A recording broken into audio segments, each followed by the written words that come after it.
ये मेरा गांव है और गांव के आज हम चौराहे पे खड़े हैं।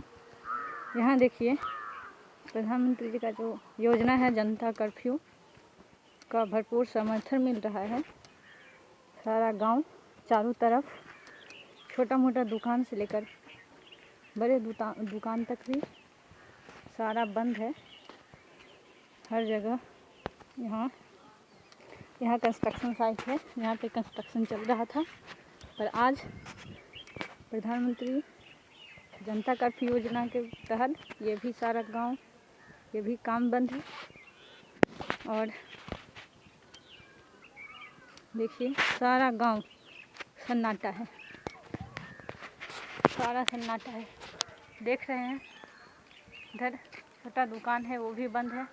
मेरे पीछे दुकान है, मेरे पीछे वो बंद है। जितने आगे तक जाएं सारा सन्नाटा पसरा हुआ है, हर जगह सन्नाटा ही सन्नाटा है।